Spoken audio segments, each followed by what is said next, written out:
What's good? You are now tuned in with Off Docs Podcast. Get some drink.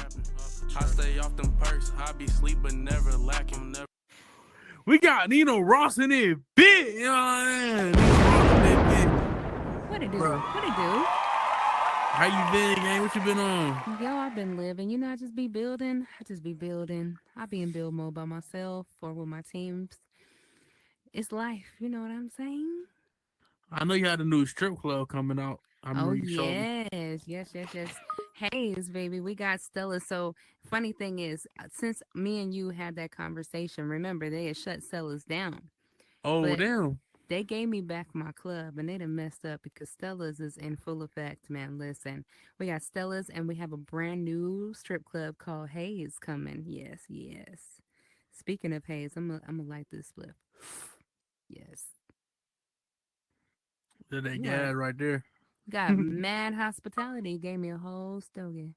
That's what I'm talking about. Have you I always wonder like with these strip clubs, I noticed you have private rooms. Do people go in those often? Yes. So normally I have it set up where they have to request a room, and then the person who requests the rooms and pays for it, they can bring two friends with them. But lately they've been asking for my girls in there a lot. So they were like, "Yo, Nina, you need to put me a good old cute girl up in here, man. You need to hook it up." And I was like, "Look what I look like. Love connection. Listen, you got to pay for them with the angel wings. Yeah, you got to pay for them to go back there." Yeah, I was gonna ask you if the strippers like they go back there and like you know what I'm saying, like give them like private dances and stuff. A lot of times they do, and they just talk. Some people just want somebody pretty in there. They just want to have a conversation with my girls or guys because we don't discriminate. But sometimes, yeah, like they be asking. They definitely be asking when they come in, or they're very curious as to what's back there. And like, what's in this room? How I pay for it? How I get it? And in my club, in my strip club, you earn money the longer that you're in there, so you earn more money as you spend time. That shit is lit. How much do they? Is this real money? How much do they make like real money? The strippers. The strippers, they keep their tips. So if anybody wants to cash app them, they keep that money. I don't take anything off the top. Oh, that's lit. What's it called? In these private rooms, has strippers ever reported anything crazy like the people doing something crazy? Not yet. Not yet. I have a lot of times they just really go back there to party. You know how, cliques will come in together and they don't want to break up. It'd be Oh like yeah, cliques of like maybe four people, three people. Sometimes they just want a private area to just kind of chill and not be around people because that's who they vibe with. If the vibe is right, they want to be by themselves. So yeah, for sure. Like sometimes they'll ask me like, "Yo, can I rent this private room?" And I'll give it to them for a certain amount of time. I think it's 20 minutes at a time that we set it. So if you rent it out for 20 minutes, then if you have money in your bank that you have earned in Stella's as a patron, then you can pay another 20 minutes and another 20-minute intervals to stay in that room yourself. If you don't want me to have to come and put you in there, you can put yourself in there and just add to your meter. have you ever had a customer try to like do erotic role play like on some ERP type shit? Yeah, I had two. I had two of them that was like, "Yo, Nina, I need you to come up in here and dance." I'm like, no, bro. I'm straight. I'm good. I'm good." They be like, "Come on, Ross. I saw your real picture." I'm like, and that's why I'm not coming back there, bro. No thanks. Yeah, they be wild. There be some Damn. wild cats that come up in there sometimes. How did you kind of? When did you find out about VR? Or when? Where you from though? I'm from Chicago, baby. Chi-town. Chi-town. Hands down. That's lit. I like Chicago culture. Yo, we got mad. Yo, the culture is mad lit. So Chicago has always reminded me of a smaller New York Yeah. because we have like surrounding suburbs that are like boroughs anyway. You could be like walking across the street from Chicago and be in a whole different part of Illinois, but I love it here because it's like a melting pot. There's a little bit of everybody here. So we don't hate on each other in the city cuz we all on the grind, you know what I'm saying? So I mean, we get it how we live it. Yeah, Chicago's lit. I like Chicago. What type of food you like out there? What type of good food y'all got? Man, that's so hard. Man, I love y'all got mumbo sauce out there, don't y'all? Yeah, we do. And everybody will think that since I'm a Chicagoan that I would love deep dish. I actually am tired of deep dish. I'm sick of deep dish. I don't even fuck with deep dish anymore. But I am a pasta girl. I ain't gonna even hold you. Pasta Ooh, and Asian food. I love me some Asian food. Thai specifically. that should be busting. I ain't Be a never had little Thai. it'd be a little spicy. It's a Oh little yeah, spicy, I ain't gonna lie to you, but I like that. um it's worth it. On y'all's pizza, don't y'all put the sauce and then the cheese? Mm-hmm. Damn, I know y'all's fucking list be burning. Facts. Sometimes. That should be hot. Especially if they got that stretch attack. That stretch effect. How did you kind of discover about? How did you kind of discover the headset Oculus? Man, Or did you so have a Rift or something before? I didn't. I'm a console baby. Yeah. So I come from the Xbox and the PlayStation. I'm also a PC gamer. So I have a friend that is pretty well known here in the metaverse. Her name is Hot Love. You probably know her and her boyfriend. And let me tell you, I used to game heavy on Call of Duty and a couple other games on my Xbox. But I'm a Hey. businesswoman, so like, the pandemic hit, and just like everybody, I was forced to be in the house. I lost my job, or I was Oh furloughed, damn. and we couldn't come back for a while. So it was just like, my buddy, she told me, she said, listen, her and JCB were like, look, why don't you get a headset? Like, why don't you get a Oculus? And I'm like, what the fuck is an Oculus? And they're like, yo, it's a VR headset. I've been telling you this for a minute. They're like, yo, it's so much stuff you can do in this game called Horizon Worlds. And it's funny because I kept seeing these commercials for Horizon Worlds on TV. I'm like, what the fuck is this? They actually look kind of cute. And I was like, no, I ain't getting on no damn VR. I don't want, fuck a VR. I'm not doing that. I'm not spending my money on that shit. She's like, I'm telling you, if you come in here, you gonna make so much money. You're gonna make so much money because you're already established business owner in the real world. So like this is another opportunity. And it took her about a year to get me in here. She was bugging my ass for about a year. Kept talking to me about it, kept talking to me about it. And then one day I was like, well, if I'm gonna do it, I'm gonna just go to the pawn shop and get one. So I don't Oh spend all yeah. this money on something that I might not like. So I picked up the two, whatever, and for a good month, it wouldn't even let me on Horizons. Kept saying it wasn't available to me. So I changed my email for Facebook and boom, it let me in here. And I tell you, when I first came in here, I was so amazed at what people can do in here. I was like, yo, a person built this? They must have used a computer. They're like, no, you used a headset. And I'm like, you use this to build that? And they're like, yeah. I'm like, well, I'm a graphic designer in real life. I could probably do this at some point. But don't know nothing about it yet. So, a lot of people, showed me around. I met Tusi. Tusi was the first person I met in here. Um, Oh, I know Tusi. he built me a house, which is Blissful Seductions, the very first Blissful Seductions that we had. And then he gave it to me or whatever. And very quickly from that, I met Rissa. And she showed me the ropes. I used to work for, I used to be um, a headliner at a strip club in here. And it's no longer here. And then quickly I moved to my own build team, and the rest is history.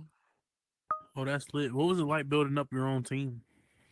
It was frustrating, because Oh yeah. I was only on the headset for two months before I got monetized. So it happened very quickly for me in here. I came in here, I was here for about a month. I worked at Black Magic. I was a mod over there, and about a month after that, they monetized me and they were like, yo, look, let's get it. So, like, I had the mentality that the people that were the closest to me, that rode with me every day, that really watched my back and really had me 100%, then I told them, I'm like, yo, if I ever get put on, you're on. So the minute that I got locked in or whatever, I came back to my people and was like, look, I'm on. So you on. They're like, yo, what's up? I'm like, yo, I got monetized. Let's do it. Let's make this money. And we went straight at it. We started dropping bills left and right. And just like the Beatles, you know, there can only be one front man. and a lot of my team fell apart. I only had like one real person that really stuck by me like 100% in that team, and that's Rissa. She's been with me like 100. Never really asked me for shit. Never said, "Yo, come out your pocket to keep me." Like, just was loyal, 100%. Everybody else that was on that team kind of just fell apart. Yeah. Everybody wanted to be John Lennon. Oh yeah. You know what I'm saying? You can't be John Lennon. It's got to be a drummer. It's got to be a bass man. It's got to be a front singer. It's got to be a lyricist. You know, everybody got to play their part. And unfortunately, you know, when people get together and they're not on the same accord, or they're only there for a certain amount of reason or time, you know, things happen. You know, money is like a hell of a like motivator, but money is also something that tear people apart. That's true. I ain't gonna lie. Have you made your first check off of World yet? Oh hell yeah. Hey, I've how made much is it? thousands, man. Damn. I my biggest check off of a world, I would say, was close to 6 grand. You know, just by like staying in the worlds all night, just chilling and vibing out with my people and hanging out. Um, I was surprised at how much I was able to like really put it together. You know what I'm saying? I've even sold some builds. Usually, I'm pretty moderately based. I'll build a build for $100. It depends on what you want in there. Like if you want a basic build, I'm gonna build you a basic build. I'll never give you shit though. You know what I'm saying? I'll give you something nice. May not be as nice as my shit, but you can get something nice.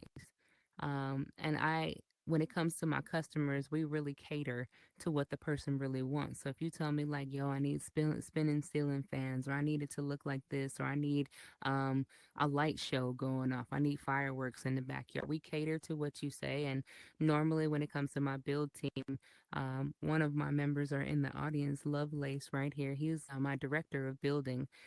This man whipped up a house for a very good friend of mine, Mr. Sin City. He's been like with me for a long time, just as a friend, and he's been a hell of a good patron. And he came to me and he said, you know, I would love to see it. I would love to have a house made by you. And I was like, well, do I have a time frame? He was like, no. He's like, whatever you want to give me, love. I don't care.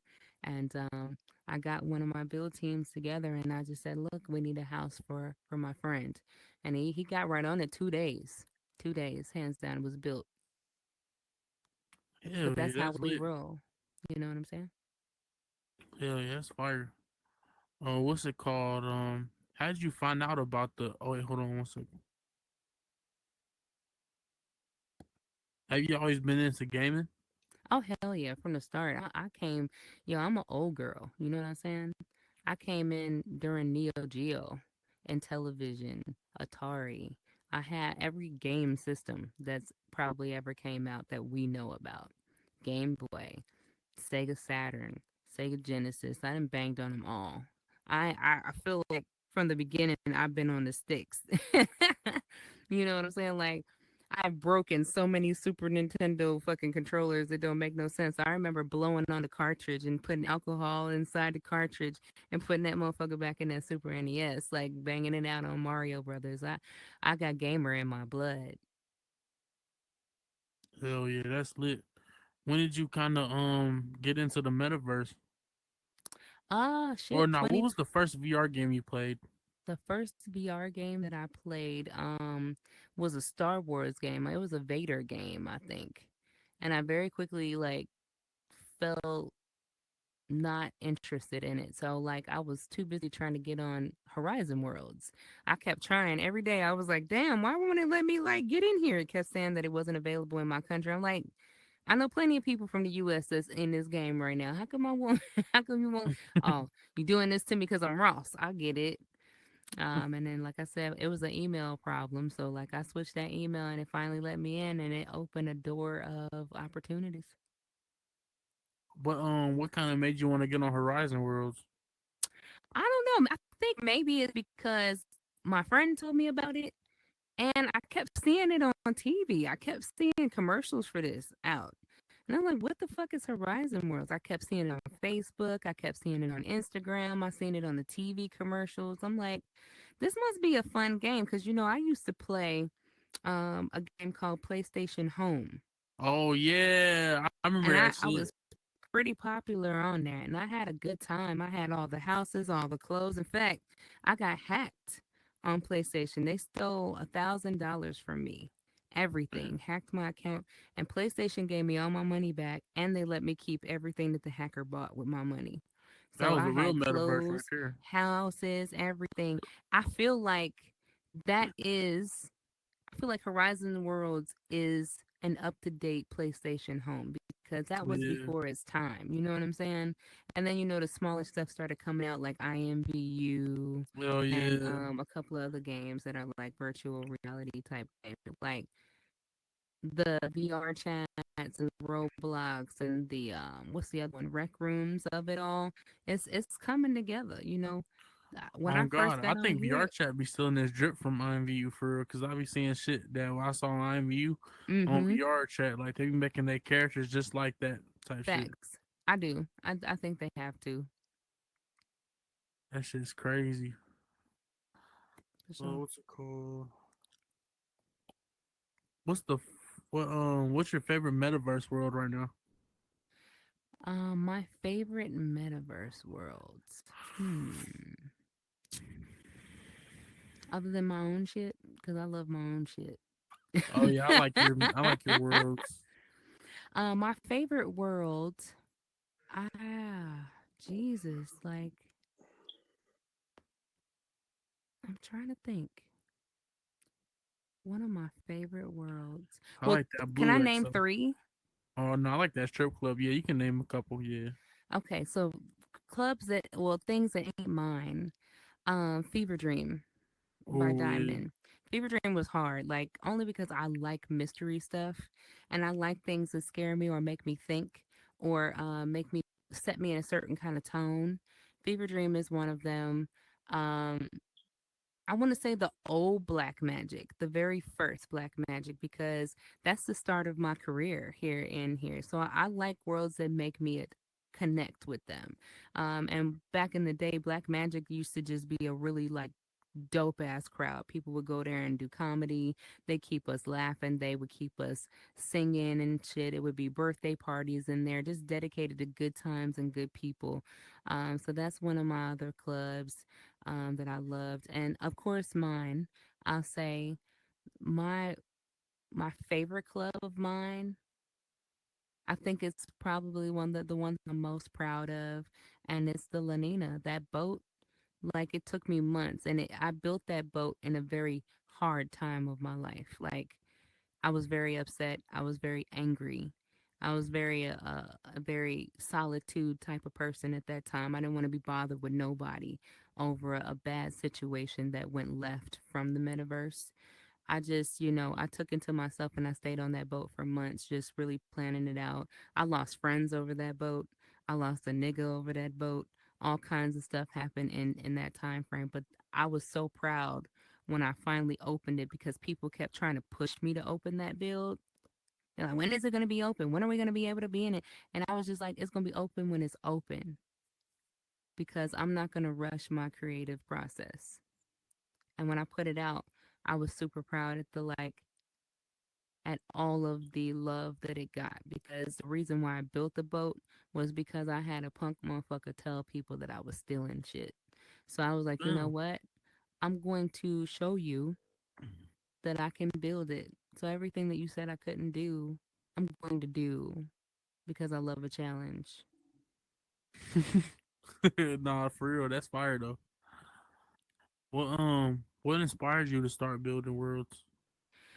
The person that I was dating at the time, I used to stay in the worlds with him all the time. And we used to like build all day. I would throw out information or I would throw out ideas and stuff all day. And I never knew how to do it. Or I would have a good friend that had a beautiful build. Or I would see all these great creators. And I used to feel like terrible because I was like, yo, I got all this information in my head, but I don't know how to do this. I don't know how to put it in format to like look like this. So like I got tired of just being the pretty girl sitting in the build. I wanted to build. I was like, I want to be able to do this and paint everything that's in my mind right now. as a Hmm. canvas because I do that in real life. Honestly, what inspires me is I paint when I get angry in real life. When I'm angry or when I'm sad, I paint my feelings on a canvas at home. I have a bunch of art stuff here. Every art piece is in my house is something that I did. So like um imagine the possibilities of being able to use this whole place as a canvas. You know what I'm saying? So like I wanted to create art and I wanted to create a space that was perfectly sound for myself. So it inspired me to really push myself to build and now it's just like sky is the limit on whatever I do. Yeah, hell yeah, that's what's up. Nah, shout out to the metaverse though. Like, they make it possible for us to do a lot of shit. Like, Mhm. I want to do this. I want to be doing this metaverse shit. I want to be doing this interview in real life, bro. Like, Facts. but I can't afford no studio, so it's like I hop on the metaverse and I'll build some shit, and I just got OBS on my computer, I so I love could it. just record it. It's fun. I love it. That and Kick. You need to get involved with Kick because they're um they're whooping Twitch's ass. I'm sorry, Twitch, but they are like there's more gamers that are coming up. I used to love Mixer. Mixer was my joint until they got bought out by Facebook and then it just kind of like died off into Facebook gaming. But like it's so many, I tell you when the pandemic hit and I didn't have a job because I was furloughed, it makes you think about how important like what's in the how important memory and how great the mind is and what you're capable of doing because when I was talking about starting a company before it happened, like right before the world was on shutdown. And I didn't know what the fuck I was going to do for money. I had money saved up. But you know what? If you spend money that's saved up, you ain't going to have that. So I was just like, do I put this business out and just take a chance on me and gamble on me? Or do I just do what everybody else does and just go get a 9 to 5? And I took a chance and I gambled on me. I had $1,000 in savings for my business, and that was just to get all my my EIN numbers and my copyrights. And I put it out on Twitter, and I didn't know how many gamers it was on Twitter for real, and I just launched it and they supported me in such a big way. So big shout out to Twitter and Mixer because I was streaming and I was selling t-shirts and just getting it every day, building a team of gamers that were Apex gamers and Call of Duty gamers and NBA 2K gamers and we just really like we put it out there. Like it's a dream deferred. Like yo, so many people support. I've made thousands of dollars like just putting it out there and just taking a gamble on myself. Like if I never would have did it, it wouldn't be no Nina Ross. It wouldn't be no Rebel Blue. If I would have just sat there and just said, you know what, let me just keep driving Uber Eats. I just was like, you got to do this for you. You got to put this out. And it worked out. Hell yeah, that's lit. What's building on Roblox like? I haven't built on Roblox yet. I really want to. Um, honestly, like I see myself going far places in the metaverse in total. Um, I do know that I love the fact that kids support the world so heavy. I mean, I used to be one of them people that would kick kids out of my worlds back in the beginning, but now I actually enjoy kids sometimes. And it's about how you talk to them. When I usually tell kids like, "Hey, you can't be in my world right now because we're with adults and I don't mix adults and children," they're normally nice about it. I'll send them to another world that I have that doesn't have anybody in it but has things to do. And I think Roblox is one of the next waves because kids really do support these worlds. If it's fun and it's colorful and it's dope, like they want to gravitate to it and they do. So I think like between Roblox and VR chat, that's the next biggest move for my team and my company here in the metaverse. Oh yeah, VR chat's fun. Mm-hmm. I'll be over there watching movies. Yeah, me too. I love it. How'd you come up with Club EXO? Oh man. So EXO, it used to be a club here in Chicago called Take Me to Bed. And in the club, it used to be in Lincoln Park. And it had beds in it. You could go and you could sit in a little booths. They were like beds or whatever. And they would bring you your food and your drinks and stuff to the bed with you and your party of people that you came with or that you mingled with. And I was just like, I always was fascinated by that. So they shut it down, obviously, during the pandemic because nobody was in the clubs really. Um, and it had a new owner. And when I came in here, my very first build was a house for me, obviously. But me and my partner at the time was like, I'm like, I want a club. And he was like, well, what do you want? I was like, it's this club that I used to love going to, and I'll explain it to you the best way that I can explain it. But I'm not a builder, so I can't put it out the way that I want to. I can explain it to you. I could tell you how I want the texture and I want it to go. But and we worked on that build. I think I did a little bit in that build, and I went to sleep, and I woke up and it was built the next morning. I'm like, damn, how come you didn't leave me nothing to build? I was trying with this little shape. But it was funny because when we first launched EXO, the bots went down meta wide. Nobody had a bot. I think the only person that had a bot was Junior. Even like Oh Metabay damn. didn't have a bot at the time, and we were all pissed because we like, yo, like we gotta put out some fire and shit. Like this is happening. I got this build I want to release, and me and him were not gonna release until we had a bot. And my good friend True King, he used to be a DJ at Black Magic. We got on Instagram chat. And we stayed on there for at least 5 hours just trying to figure out the bot situation. And we figured it out and we got the bots working again. And I was like, it's time. We have to drop EXO. And I think EXO is about 10,000 visits strong to this day before I shut it down. It's an iconic club, and we retired just recently. We will be putting out a brand new EXO Blue. I closed all of my EXOs. I was like, EXO is a franchise, but I had EXO Dream, I had EXO Red, and I had EXO Blue. EXO Blue is dear to me because that's my nickname in real life is Blue. Obviously I named my club after me, but who hella narcissism, my bad. But I'm just saying, like, EXO was dope. It was dope for its time, and I appreciate every single person who used to come in that bitch and really turn up with us because EXO was open 24 hours. Yeah, EXO was cool. I remember showing me the blue one and stuff. Mhm. Yeah. What's it called? What made you want to become a teacher? Man, you know what? I didn't even want to become a teacher. I was just looking for a job. Oh yeah, I feel you. I was looking for a job and I wanted something different because I was in non-for-profit work for about 15 years, 10 to 15 years.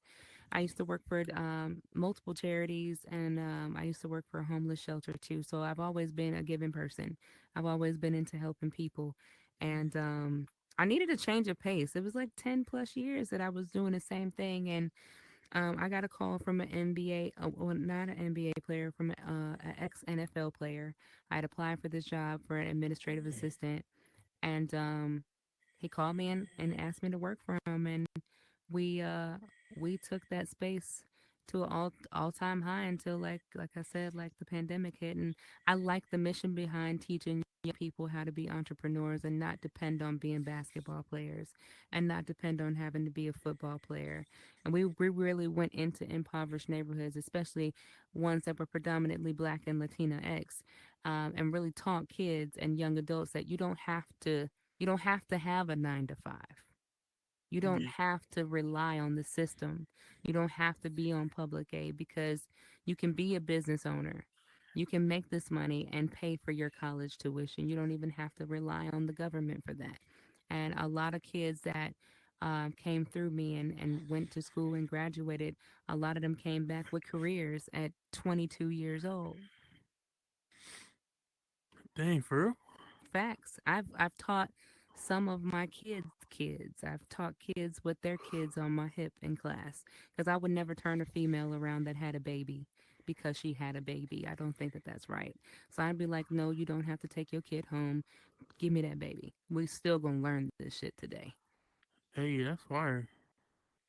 Have you taught more grades than just pre-K Oh or yeah, just pre-K?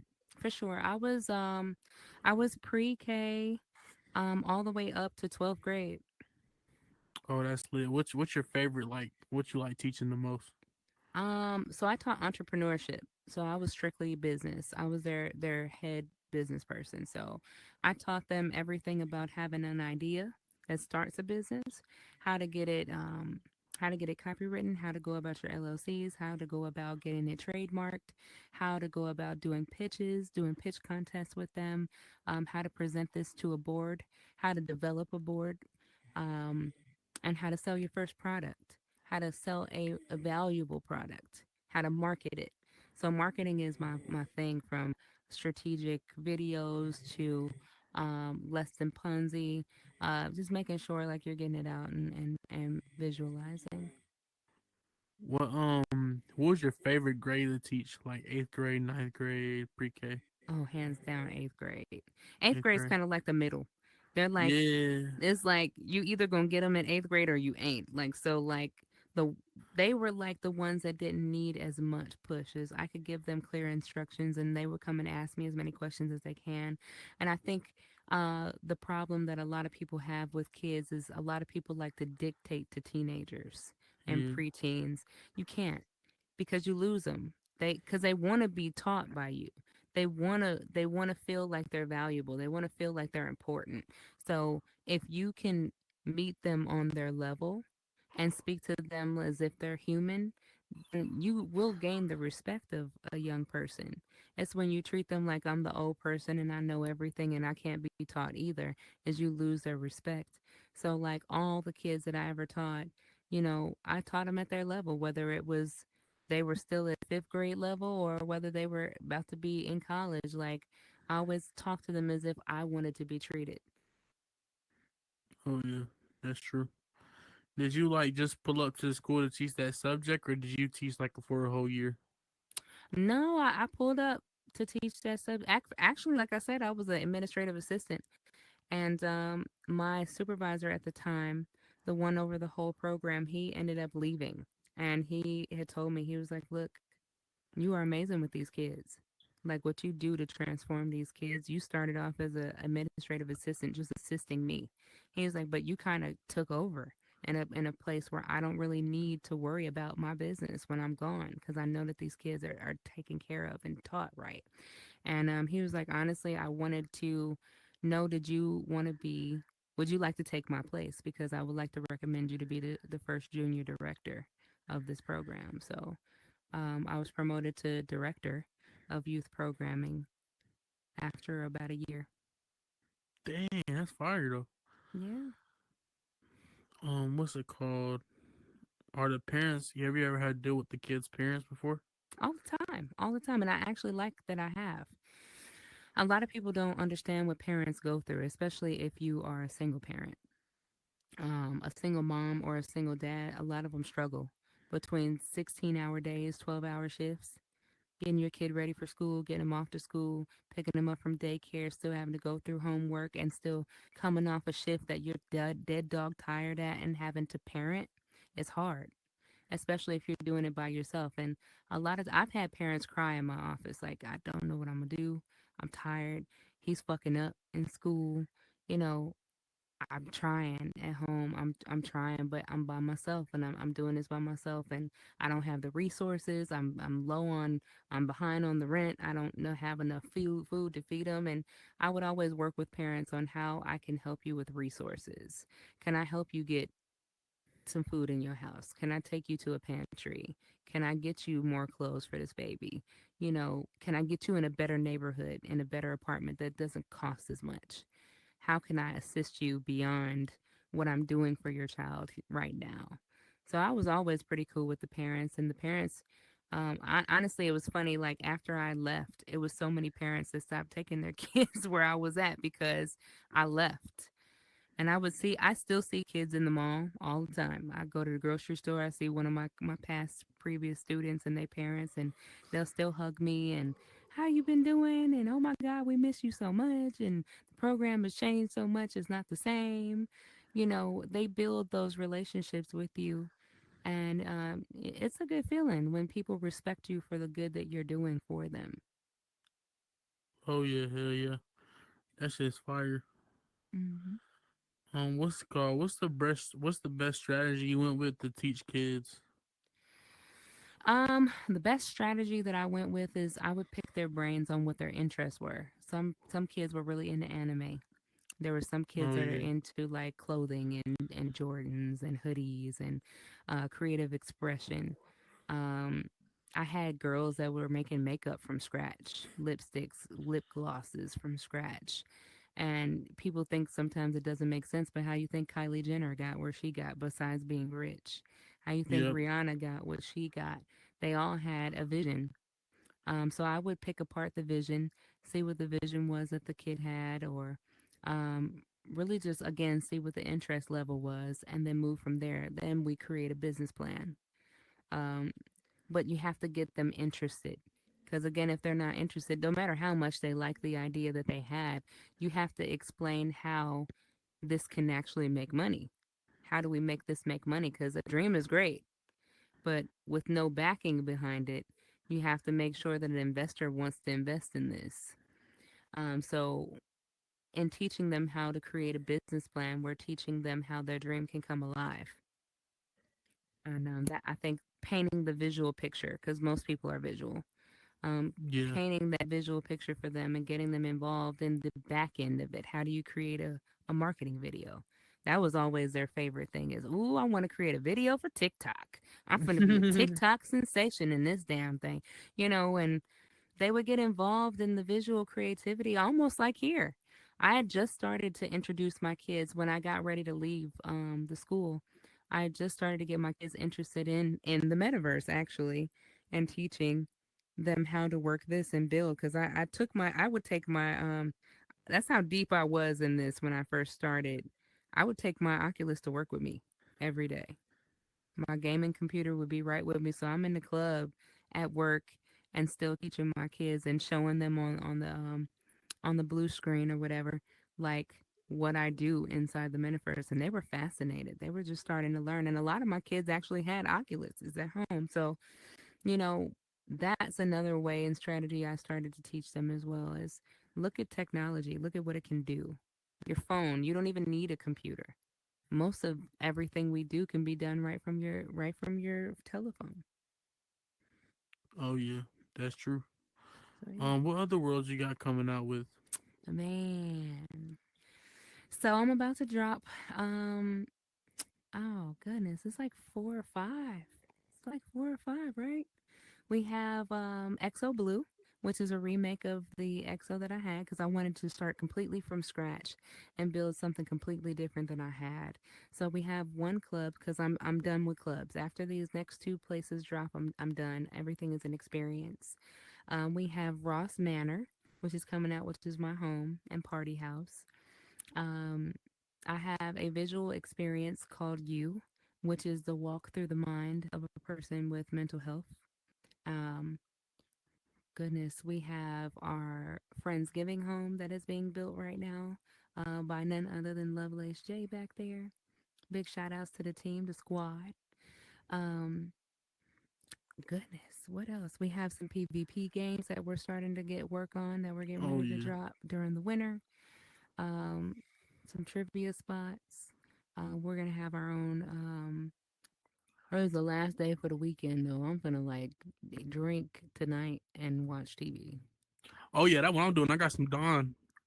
Man, I cooked a good meal, and I'm gonna go get my brother from work at 11, and then I'm gonna come back and I'm having a big ass glass of Merlot, and then I'm gonna back that up with a glass of sweet red, and then after that I'm gonna have me a whole fucking 2 shots. I'm gonna smoke some weed and I'm gonna go to sleep. You finna get lit lit. Damn right, I deserve it.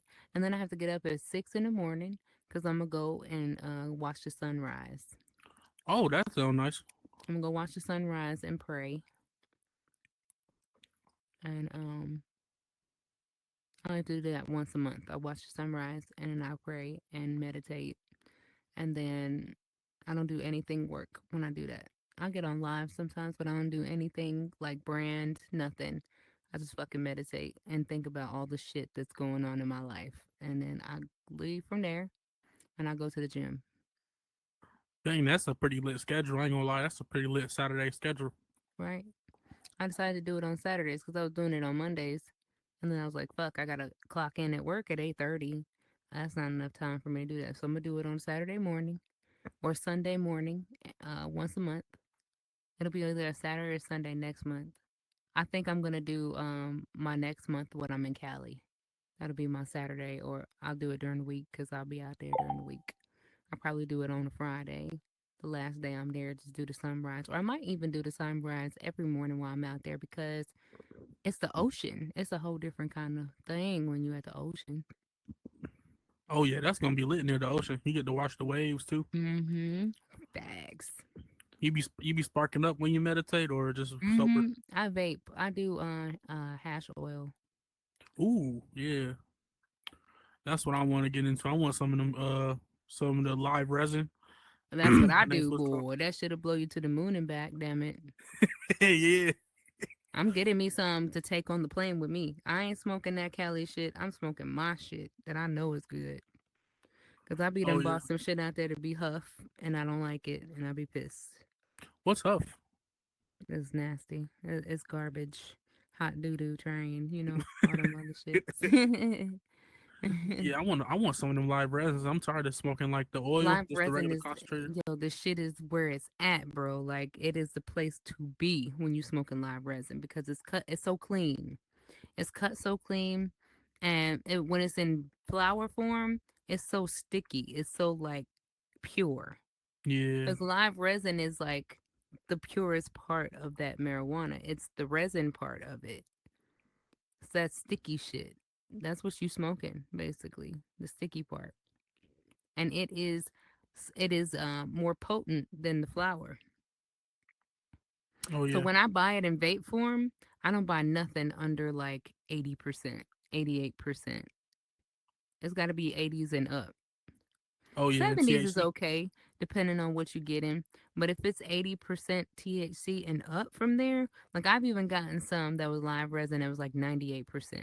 And I'm gonna Oh tell you, wow. it took one hit off that bitch, off of a good throat hit on a vape, a big cloud.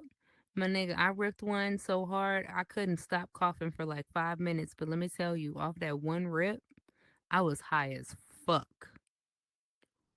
I mean, high as fuck. And I took that shit to Indiana with me in my trunk, in the tire of in my tire.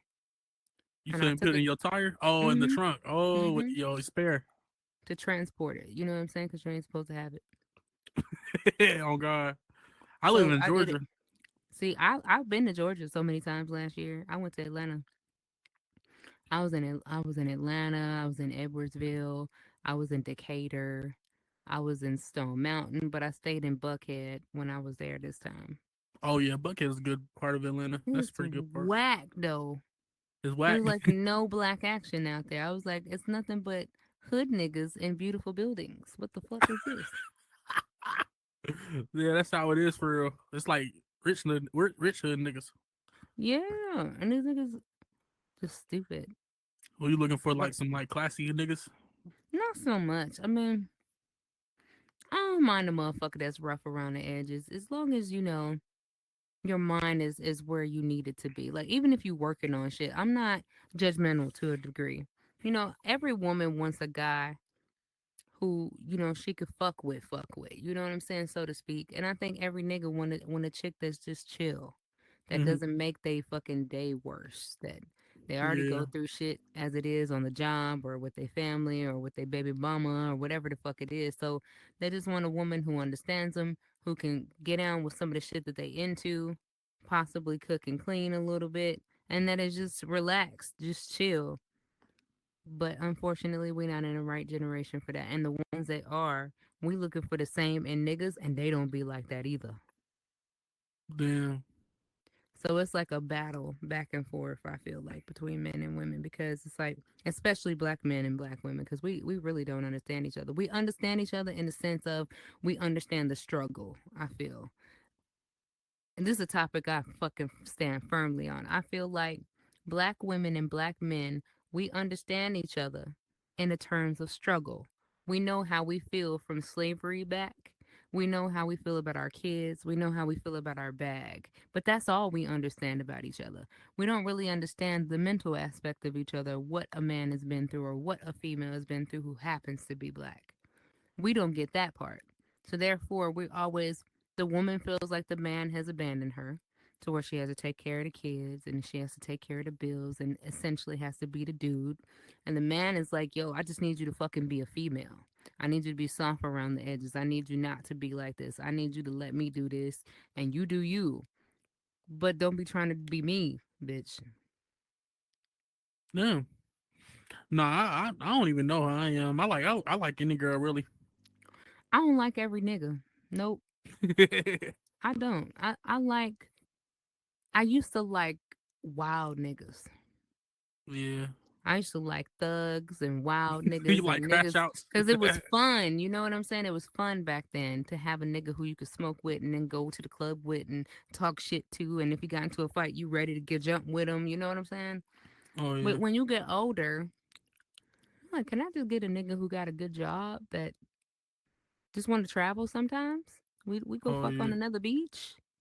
Like, fuck. Like, can we just be relaxed? Can we just watch the movie and I order us some burgers or some shit from DoorDash or I cook us some shit on the grill and we just be at peace? Oh yeah. Yeah. That's the life. Or that shit ain't it. What the dudes be acting mean to you or something? I don't know. Me, I'm on chill mode right now. I'm seeing someone, but I'm on chill mode right now. Oh yeah. I've been in relationships so much that now I'm just like, it is what it is. Oh, what happened? What happened? Like you, what's your main reason for breaking up with dudes, or them, or if they break up with you, or I think it comes down to I have a very strong masculine personality. I think essentially I'm a catch. I'm gonna say that. Most people will say that they're a catch, but I know why I'm a catch. You know what I'm saying? So I'm educated, I'm on my business, I'm on my bag, but I'm also kind enough to help people along my journey of that bag. So essentially, what gets me fucked over is I'm very nice. damn, I feel it. I feel I'm it. very nice and I'm genuine. And usually that happens to the genuine person that is nice, that is about Yeah, business, that is humble, that is very honest. That happens because people start to like, I think people start to, they start to study you. And when they start to study you, they start to figure out what makes this person tick, what makes this person really happy, or what makes this person pissed off so I could hit that button. Now piss her off, then she gonna get happy because I leave for a minute and come back. So they learn your mechanisms, I feel like. And then they know how to manipulate you at that point. oh I yeah. think now Them in just some of some them bad people. relationships I was wrong. In some of the relationships I was wrong, but I was also younger too and I didn't understand it. My mama died when I was 17. Oh, I'm sorry So about that. like, you know what I'm saying? I had to teach myself how to be essentially a woman, a grown ass Oh yeah. woman about her shit. I always had the tools because I had amazing parents. But it's just like I came from the Huxtable family. You know what I'm saying? I came from two good parents in the parent household. I had the brothers that I couldn't stand. So it's just like I was raised good. The other stupid shit that happened to me, I caused that shit. But essentially, I don't know. Like, I think there's different reasons why me and different people didn't work. I think some of them, I was good for the season. Some of them I was good to get shit from. I mean, my last real big relationship was in here, and he used me for money. Oh damn. Sure did. He used me for money and pussy. Sure did. Damn. I'm But sorry about but that. even now, like the shit don't piss me off no more. It's just like, you know what? That was a nigga that was in season that I needed that shit to happen. And that sounds real fucked up that I'm saying that. But I needed that shit to happen to make me realize as good as I am, at that time, I wanted a nigga that was just as good as me. Yeah, you do learn from certain And relationships. it's not essential to think like you're going to get someone who's like a you Mm-hmm. because it don't all the time exist. It's a fairy tale. Somebody might be somewhat close to you in morality, but it doesn't mean that they're going to be just as nice or just as kind or just as giving as you. There's some people out here who are broken Yeah. spirits. The bad part about having sex with people or having relationships with people is your souls combine at that time. Mm-hmm. And then you soul tie with people.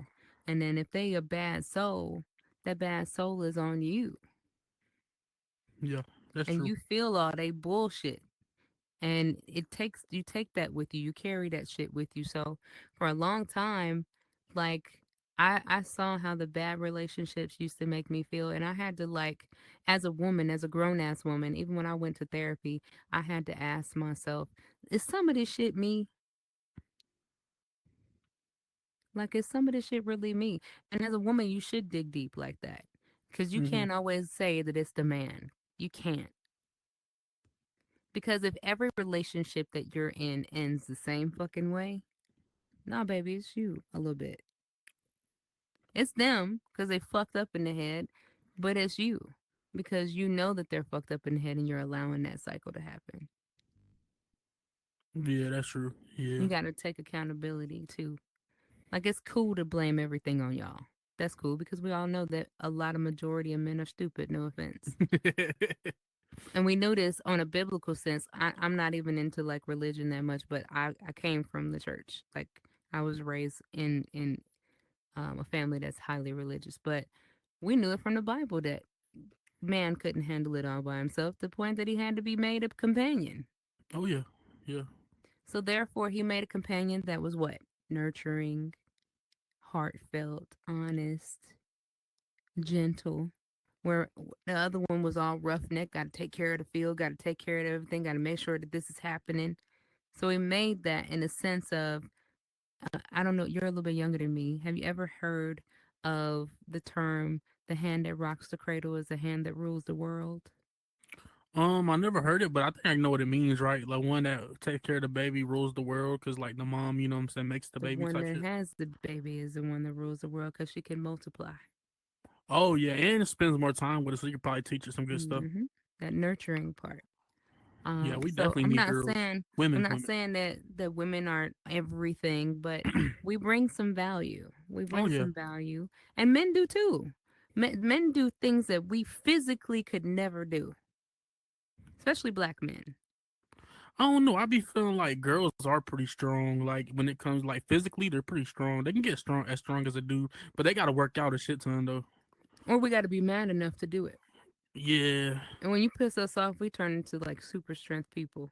I I'm watch definitely my weaker than my yo, cousin. My I watched cousin's a my girl. She beats cousin my whoop ass her all the time. boyfriend's ass when she found out he was fucking another bitch.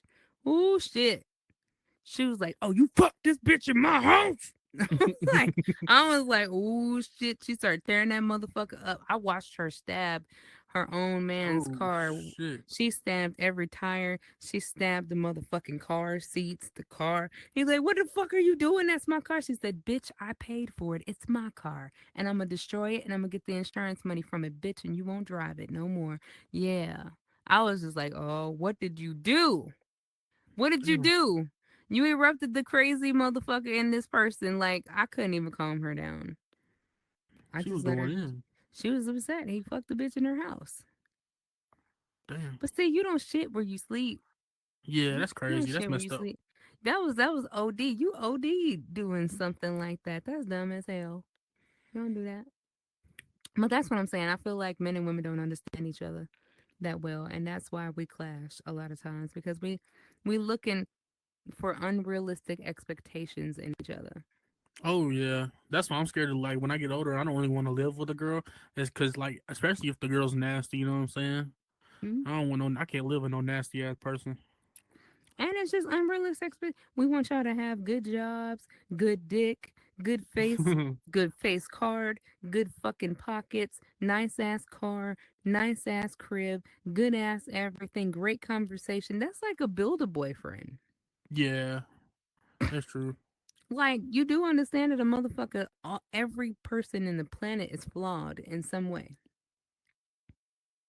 Oh God, that's true. I think like these women and these dudes in this generation just want unrealistic expectations. You're not gonna find that. You're not gonna find all of them qualities in one person. And truthfully, if you did find all them qualities in that one person, would you even like that person? They would annoy the fuck out of you being so perfect. Oh, you think so? Hell yeah! I'd be like, damn, does your poop stink, nigga? Or do you shit out fucking lollipops? You shit out candy, sugar cubes. This is what we should do. Oh my god, his poop is pretty. What the fuck? You know what I'm saying? I would be annoyed. I'd be like, here I am, the fuck up of the year, and you're like perfect. Damn, I feel on that. I feel I would be mad as hell. I'd be like, how come my life ain't perfect like your ass is? Get the fuck away from me. I'd be Damn. angry. Yeah, I think I would after some point. Well, let me shut up. Let me get to your questions. Oh no, you good. Hi. Keep going. That's good. Hi, how you doing? How you doing? I do that to everybody, and they be like, "Why you say it?" Like I'm like, I don't know. How you doing? You have you ever lived with a boyfriend you dated or Of stuff course, like that? I'm in the process of a divorce currently. Oh damn, what was that like living with somebody? Like It's somebody not random, but somebody you just met. You know what I'm saying? it's Not just met, but annoying. So you know what I'm my saying. ex husband to be, he moved in with me after 4 months of us That's the being one you together. met on Meta. I Oh, wasn't oh, met okay. on Meta. He that piece of shit is still in here. Oh, damn. um, but we're separated. I just let him stay here because I don't think it's right to put him on the street. Yeah, I don't think that that's cool. Not somebody you said you loved at one point. You yeah. don't do that. You don't just unless they just really don't want to help themselves and unless they just really don't want to do right by themselves, like you don't just throw somebody on the street. Unless they hurting you, they hitting you and they putting hands on you. Now I don't give a fuck where you go. But if they not doing all that, like just let them have some time to sack their shit and then go.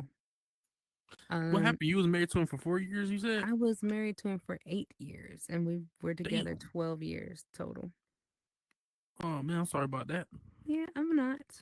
He cheated. He What cheated, happened? and If you don't he mind me cheated. asking. He Oh, cheated, and then I cheated back. oh, I got caught up in the metaverse. He was very upset oh, about that. I wasn't really tripping though. Like we were separated legally. We could do what we want to do. He yeah. didn't. He couldn't. But he couldn't accept the fact that it got done back to him. Oh Basically, yeah. He was salty that about it that. hurt. It hurt bad. Cause I was very blatant about it. Every night I was in here with my dude. I was on this headset all night, every night, You like every night, on the phone, on FaceTime, every day, all day, every night, at work, every day, all day, every night. Look, I mean, I moved on. But see, that's the difference between men and women, right? Men can fuck and not have any emotional attachment yeah. and be okay. I could hit the skins and bend this bitch over at work and then go home and eat dinner like nothing happened. And then tell your girlfriend the truth once y'all argue about it forever. Be like, yo, she didn't mean shit to me. I be telling some of my homegirls, some of that shit is true. Like sometimes when a man tells you that that girl really didn't mean shit to him, he just fucked her. Sometimes that shit is really true. Yeah. It really is because men ain't wired like we are. When women do it, we do it because we've either caught an emotional attachment or we're completely done with this relationship. You had to push us to this point. You had to really make us be like, I don't want to deal with this nigga no more. And I'm going to cheat on him because I'm going to be a selfish bitch and then I'm going to tell him about it later to hurt him. That's just calculated with us. We don't do it because we want to hurt you, essentially. We do it because we're fed the fuck up and there's no other option but to do this or dump you. And then we think twice about it, like, okay, well, at least I know my man at home is not going to do this and he's not this and he'll still be around. He's really dumb. But this, you know what I'm saying? It's that. It's never. It's never the same with a guy. A guy can be like, yo, it's new pussy Yeah. and Yeah. not have no emotional attachment to it. We're wired different. Women have to have an emotional attachment for the most part. Because if we didn't, we wouldn't even care what they look like. Oh yeah. We'd be like, oh, his dick is dick. Like, I'm looking at your dick. I'm not looking at your face. But women can't do that. For us to want to have sex with a guy, well, he look good, girl. Mm-hmm. Well, he got his shit together, girl. Mm-hmm. Well, he paid for shit, girl. Mm-hmm. That's normally the conversation you will hear in a girl group. My mom She, says shit like that. she She said. checked off all the check marks. And then you fuck them. And you don't necessarily even want to keep them. But you know that you could. It's an essential, like, I could make this my nigga at some point. Oh yeah. With a nigga, it's, I really don't give a fuck about this bitch. I'm just fucking her. Because I got a girl at home who cooks, who cleans, who look good, who smell good, who got good coochie, got all this. But here come this new coochie. And I kind of want to try this new coochie out because it want me back. Yeah, I tell my homegirls all the time, it's not what you think it is all the time. Sometimes it's not the emotional attachment. It's the other stuff. You know what I'm saying, so to speak. I guess sexual. They just like sexual shit. Men, Hmm. Facts. Because men are very, I want to say primitive. men are, they are very primitive, in a way. But when it comes to the person that they actually care about, it's different. Because if a man actually gives a fuck about a woman, he'll do things that he never did before Yeah. to prove it to her that I fuck with. And I put a post up there asking everybody that's from San Diego, like, where's like all the cool places to hang out in San Diego? And this guy got smart with me. He was like, all of them. It's a lot of places in San Diego to hang out. Just pick one." And I was this close from telling him, "Bitch, that's what I'm asking you. I don't fucking live in San Diego, nigga. Like, I'm asking you for suggestions. Why you gotta be a smart ass for?" Oh, he was probably trying to get a response from you. He got it because I was just like, "I'm not from fucking San Diego. I live in Chicago." He's like, he ain't saying nothing back. He probably looks stupid because his old ass is sitting there trying to be funny. What's Silly. Chicago like? Chicago is dope. Like, if you like New York City, you like Chicago That's essentially. what it remind me of. It's like a small New York. We have different boroughs. Like, I live in the Latino and Black area, so it's called Humble Park. It's like mostly Puerto Ricans, my people, Boricua Morena. Hey, Um, but Chicago, if you like nightlife, you like clubs, you like music, you like art, it's a place to go. Like, cause they've got so many different things that you could do here and possibilities. Like, you never know. Like, walking down the street, who you're gonna meet. You can walk into a celebrity. You can go. I met Jennifer Aniston at a bar. She was just sitting down watching the Cubs game, and I was with my company at the time. It was a company that I worked for. They were having a Christmas party, oh and yeah. I went to the bar to order one of my drinks. And I sat there and I was just like, I heard her voice first when she asked for a drink. And I was like, damn, that sounds like Jennifer Aniston. And I looked over and she looked at me and I was like, ain't you? She went, mm-mm, I'm not. She ain't want to be. She ain't want to you people to know. Mm-hmm. Because she had a baseball cap on that kind of covered her face. And she got that long hair. And Jennifer I looked Aniston. at her. She Let me played look on her up. Friends. Friends. She played on She played Friends. Rachel. Yeah, she played in a lot of movies too. I gotta look her up. I bet that was pretty cool. Me and her. It was because she bought a whole round for everybody who was like the little people that was sitting at the bar. She was Oh like, "Hey, damn. bartender." She was like, "A round for the house right here." Oh yes, she was the main character on there. Mm-hmm. And I was like, "You, Jenna?" She was like, "Mm-mm, She still looks the same. yep." She was just like this. Mm-mm, nope, I'm not. Oh wow. Wait, she And works it at was, Harvard. mm-hmm. And it was funny because it was around the time that the movie The Breakup came out with Oh her and yeah. Vince Vaughn. And I did not know that Jennifer Aniston lived in Chicago, but so does Vince Vaughn. Oh wow. I didn't know that they were both here. Like, they both lived here. So I was like, damn, okay. I met a shit ton of celebrities. I don't get crazy over celebrities. I just be like, oh, okay. I tell you, I met Fat Joe years ago, and he was so nice. He was super cool. Oh yeah. Um, I met Nelly and the Saint Lunatics. They were real cool. Hey. Mary J. Blige is super thick and short as fuck. Shakira is super pretty up front and she can dance her ass off. That girl can move. Um, who else Shakira, did that I sounds meet? familiar. I probably know if I Latina see her. singer. Whatever, whatever, whenever we're together, I'll be there and you'll be here. She sang this song with Beyonce too. Um, they always say that she liked the Latino Beyonce because that Oh bitch could yeah. put on a show. Who else did I meet? Who else did I get a chance? I met a lot of people. I had a chance to meet Busta Rhymes. I met R. Kelly, old ugly ass. I know Robert though. Like he used to date my cousin back in the day. And yeah, she was an adult. Wait, who? He used to date my cousin back in the day. Who? They were good friends. R. Kelly. Oh They damn. went to high school together. Oh yeah, he from Chicago. Oh, hmm I met him. I met Dwayne Wade. I used to go to his birthday parties every year. that's pretty Um, cool. I would go to all the pro am games. So like I would always know the local celebrities. And then, basketball games, we go and see the Bulls all the time. I met Michael Jordan when I was a Oh, that's little girl. My dad used to work cool. for a financial firm years Mhm. later, and they handled his account. So every time he would always come and he was very friendly to the staff. So, like, I used to go to work with my dad all the time. And on one of the days that I went to work with him, he was there. And he was super tall. He picked me up. I was super scared. Yeah, I know he look I huge as was fuck super as a little scared. kid. Yeah, when I was like fucking 3'11", I'm like, what in the fuck is that? Who else did I meet? I met a bunch of hockey players. Like I met Wayne Gretzky. I met a couple other people from the Red Wings and the Blackhawks. Um, who else did I meet?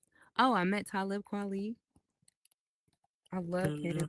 I love hip hop. I wanted to see Mos Def, but I missed it. I met Drew Hill. I got a chance to meet Curtis Mayfield before he died. I met the group 702. The girl singers, they're short as hell too. Everybody Um, look different off camera. yeah, they do. They're super. I thought they were kids that ran past me, but they were grown ass women. Um, I met Jermaine Dupri. Hey, I met Rome. I belong to you. I got a chance. Who else did I meet at that seminar? I'm trying to think.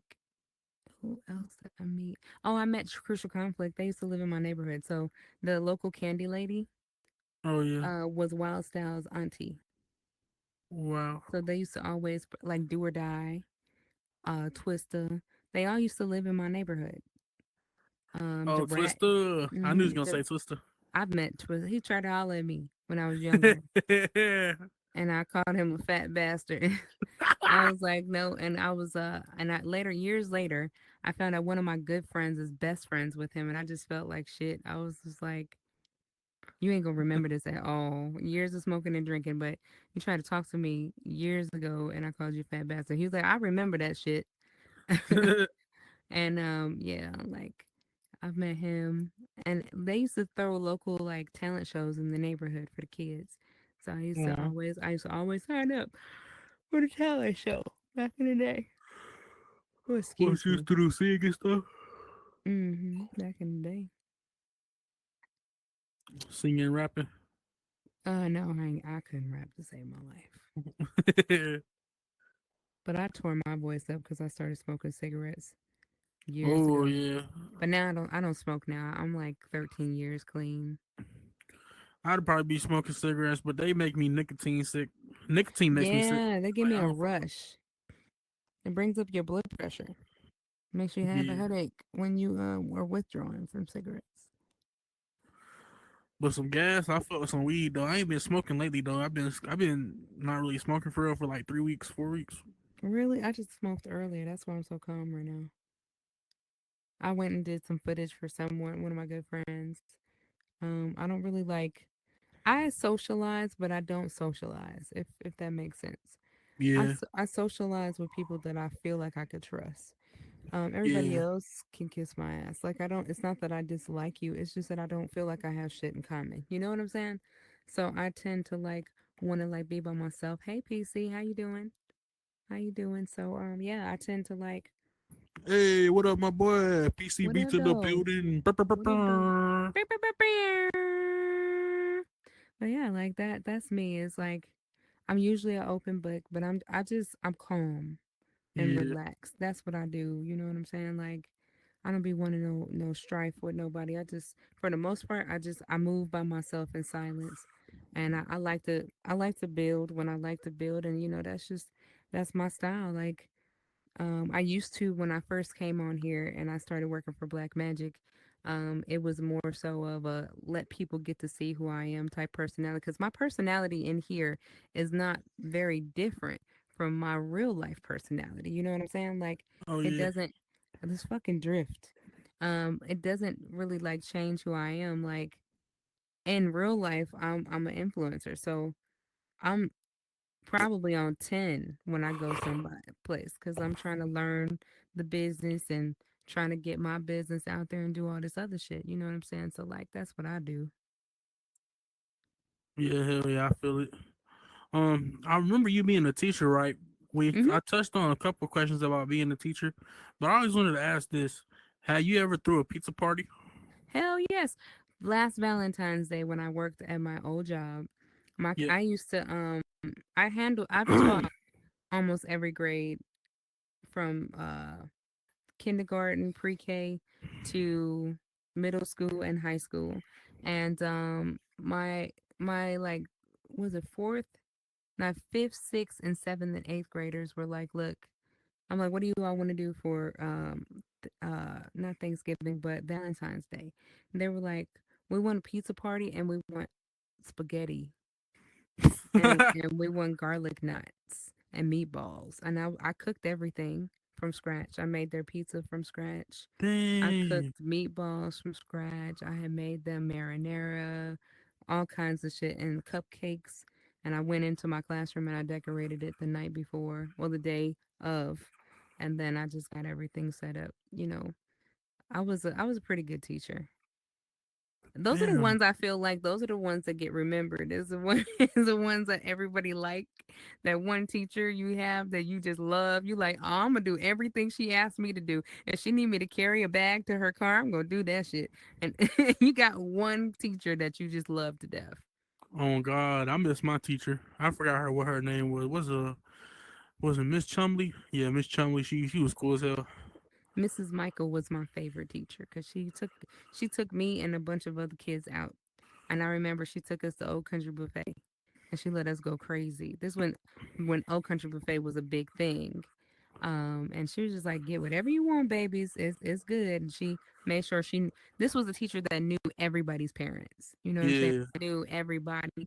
So parents would be able to trust her with the kids. And she took us out for like 6 hours and then she got us stuff and she got our parents something too. She was like, okay, so I'm gonna give you an allowance. She's like, but you can get whatever you want with this money. She said, but you have to get your parents one thing. You have to think about your parents and at once. So pick out a decent gift for your parents. That way you can go home and give it to them. And Oh, we picked out one thing for our parents, and then she took us all home separately. We were all in the car. She would drop all of us off to our parents, and she was like, they had a good time. They really did this. This is what they did. We took pictures, and like she was like that auntie. oh yeah. She would kick your ass, like, cause our parents gave her permission to kick our ass. We knew not to fuck up out in public. We knew that. But we were like her favorite kids, like me and two other girls and another boy. We were like her favorites because we never gave her any problems and we were smart and we wanted to excel and she was always on our asses. So we were the kids that really couldn't fuck up in her presence. You know what I'm saying? Like she would put that extra don't do that again. Hell yeah. That's like a lit teacher. She was lit. I think she died. I Oh, think I don't know. She might be alive. It's been so many years. Been so many years. Life with I think it's what's the website? Life with Nina Ross. Oh, a life with Nina. Yeah, Life that's with my Nina. baby. What do you sell on there?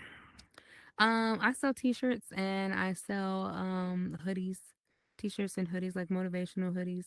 One of my favorite is the hustle is what was it? Is a hustle is something free, but it's not something. I forget it. It's one of my favorite shirts on there. And then a second shirt that I put out last winter was it's got like a happy face on the front, but on the back it says the person who's looking at this from behind or the person behind me that's looking at this is fucking amazing or something like that. You Oh, see that's the pretty cool. person. So my brand is all about whoa shit, sorry. My brand is all about positivity. So like I don't even really connect this brand with that brand just because I used to be really fat. I was like 300 pounds. And I had gastric sleeve surgery 2 years ago, well, 3 years ago. And I lost like 130 something pounds. And I managed to not be sloppy. You know what I'm saying? Like how everybody has a shit ton of extra skin everywhere. Well, I worked out the whole time. So, like, my body doesn't look like most people's. So, when I came back, like during my whole surgery, I filmed it. Like I filmed like me going to the hospital and me laying in a hospital bed. I showed people what I looked like afterwards because it was painful. So I was banged up for like a good 6 to 8 weeks. And, Dang. I know how the metaverse can be. So I never want to mix the two because I'm like, I feel like it'll be toxic. And I don't want to mix it with people who are really trying to get their lives together and are really trying to stay on a positive note because they either have a mental illness or they're trying to lose weight or I'm trying to be cool or I'm trying to like find out what my personality type is. And then you have these toxic motherfuckers from in here coming here and be like, you fat motherfucker or something like Yeah, that. they'll get I on your don't ass. I don't want to mix that because my brand is a brand um, of self care, pretty Yeah. much. So I try to like treat every one of my followers like they're my friend, like they're family. When you coming into my brand, it's almost like I'm sharing my most vulnerable parts of my life with you. Because Hmm. I am literally an open book on there. I talk about how big I was. I talk about the fact that I've had miscarriages. I talk about the fact that my marriage failed. I talked about the fact that I had a bad relationship in here. I talk about it all, how successful I've been. So I'm open with my viewers and my readers because I want them to feel comfortable with my brand as if I'm not some get rich or get big overnight female, is that I'm relatable because I'm not perfect. And why is a patient calling me after hours? No, no.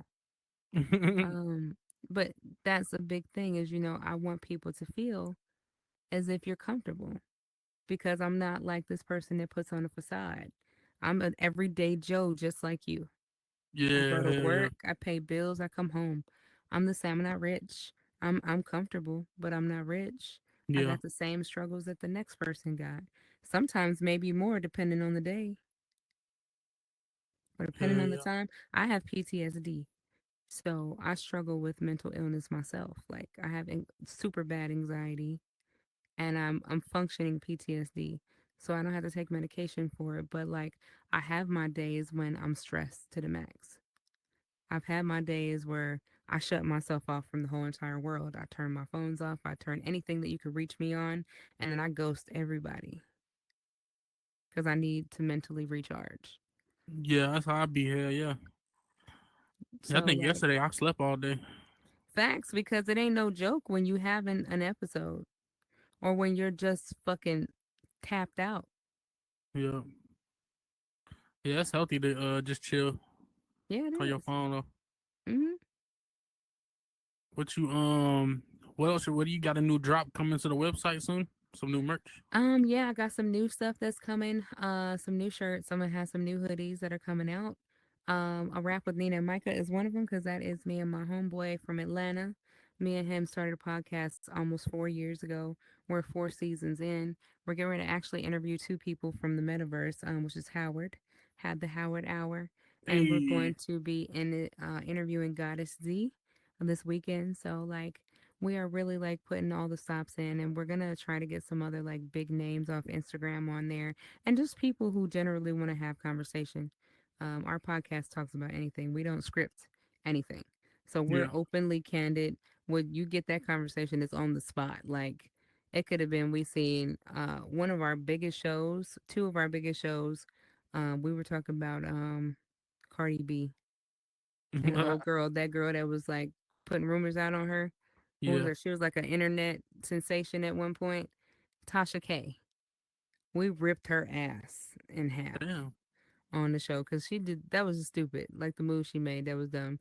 You set yourself up for a lawsuit. And then our second biggest show was I had a viewer write into me and the topic was so deep that we had to talk about it. The young lady wrote in and she said basically, Nina, I watch your show devoutly. I listen to you guys on my way to work. She was like, but I have a personal topic that I want to talk about because I always suggest that all of our readers send us topics because Yeah. what we talk to, we want to connect with our viewers. So we wanted the topics to come from them, not us. So she said, look, just recently, she was like, I'm in my 30s, and just recently, the man that I thought was my father, that I love and respect, I found out was never my dad. Oh shit. She was like, and he just basically took care of me when, him and my mother got together years ago. And when they got married, of course, he raised me. But as much as I love him now, I want to know who my father is. Like, why did you all keep this from me for Yeah. so many years? Because now it's like, as much as I love him, it's like, who is my dad? Is he dead? Is he alive? Does he have other children? Does he have grandchildren? What's he look like? Do I look like him? She was like, it's so many unanswered questions that it's hurtful because I love him. He's my dad, but he's not my dad, Yeah. which was hard because that's a deep topic. You know what I'm saying? Like, I had my dad for years. My father also passed away. So I don't know what I would do if I was in her shoes now because my father and my mother are dead. And it made me think, like, what would be the questions that I had if I found out that my father was never my father. I can't even ask my mother or father anymore. Like, who's dad? Who's my dad? Mom, who did you have sex with? Like, who is this person? Like, why didn't y'all tell me? And it broke my heart for her because the questions that she had, I get it. I get it as a person who deeply loved my own father to death. Okay. I loved him. Like, that was my best friend right there. So it's just like, I can imagine growing up with this amazing family and then having your world wrong. And she said the reason why she found out that he wasn't her real dad is because her daughter um, was on the list for a bone marrow and he had to be tested. So they had to come out and tell her, like, I'm not your real Oh. father. But I will test anyway because I could be a match. So I was just like, damn, what a way to find out though, you know? Yeah. Like, that shit's heavy. Like, damn. And to have your parents still living and not answer the questions, like, where's my dad? Why you all never told me this? That's deep. And we get deep topics like that sometimes, like on the show, and those are the real juicy ones because people write in to us all the time to the email, and then they ask their questions. So Hell yeah. yeah, Are you definitely. the first to have a real functioning strip club on here? No, actually, my ex that I used to date previous, that's how I found out about strip clubs in the metaverses. I stumbled upon his club one night and I went in there. I didn't know it was a strip club at first. And that's how I met him in his club. And I was just fascinated. Like, what? It's a fucking strip club? We have half bodies. We don't even got legs, and y'all got strip club. And I ended up being a headliner in there. I was a dancer there. And I ended up, obviously, we ended up dating. And I ended up being like a sensation there. And the club just went crazy after that, and we got shut down. We got shut down at the peak of our strip club career. And Yeah. the whole time I was with him, I was like, damn, we need to make another strip club. We kept playing with the idea. He was very upset still that his strip club got shut down, and he reopened it after we broke up. He rebuilt it and reopened it, and it got shut down again. I And remember you telling me you went to Atlanta. What do you think about the drip over there? Did you go to the I forgot what it's called, but it's like a streetwear convention we they have every couple years. yeah, I didn't get a chance to go to the trap museum either. I really wanted to go. Oh, that's fire too. But I'm Yeah. in Atlanta for a photo shoot, and I go to a photo shoot in March, so I'll Did you be go there. did you get a chance to go to the west side over there to the they got this wing place called the Bando I never went there. I went to this place called Boogaloo, and it Boogaloo. had Boogaloo. It has It has swings at the bar. Oh, they got swings. The swings at the bar, and it's almost like a club. I went there in the morning, That like sounds pretty fun. 11:45 noon, and we went for brunch, and they were already cracking. It was like trap music playing, a minute bumping like a club when we went in there. I forget the name of it, but I don't know if it's Mary's or something like that, Miss Mary's or something. But they had the best fried green tomatoes and greens, and the peach cobbler was divine. Oh my God. The banana pudding was the shit too. And it's this taco place. I don't know where it's at, but it's a little bit further out of Atlanta.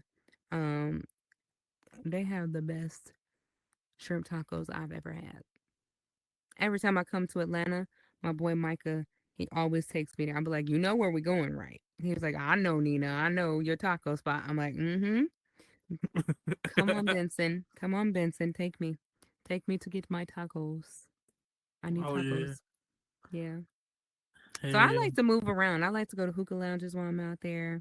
Oh, we got a lot of Um, hookah I lounges. went to apartment, was it apartment 47 or something like that? It's also in Buckhead. Um, it's a dope ass restaurant. We had oxtail pasta. Damn. That shit was fire. It was expensive, but it was fire. I was like, I'll spend some money on some good food. Yeah. I will. I'll And spend one good thing about money. Atlanta, they gonna tax your ass for some food too. And it's so crazy because Atlanta always struck me as like southern hospitality, but I tell you like I um I always every time I go there I'm always super greeted by older people. They're super nice to me.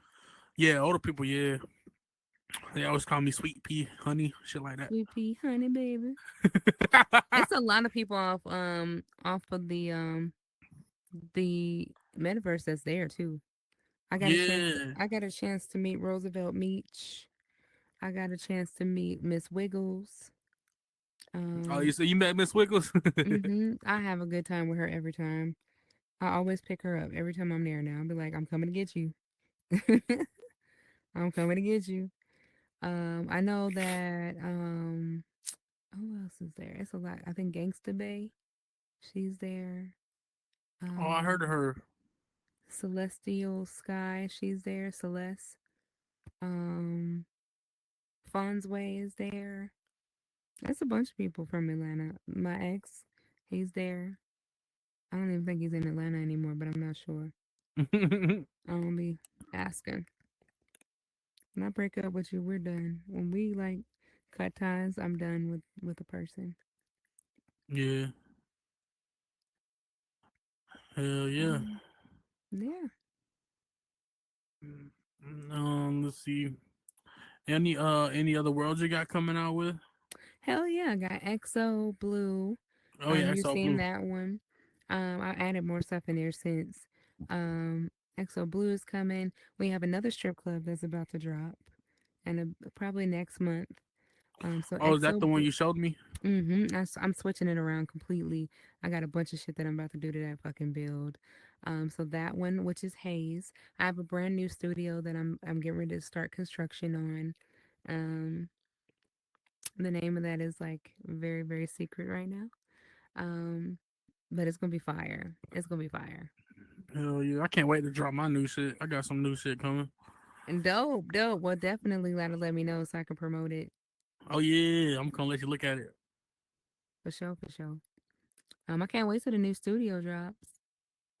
Oh, Hell and yeah, yeah. you've been to Vent. We're redoing Vent. So Vent will have a brand new studio set.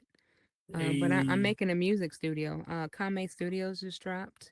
So we did that Dragon Ball Z studio. We got a lot of stuff that's about to drop. Headquarters is getting an update.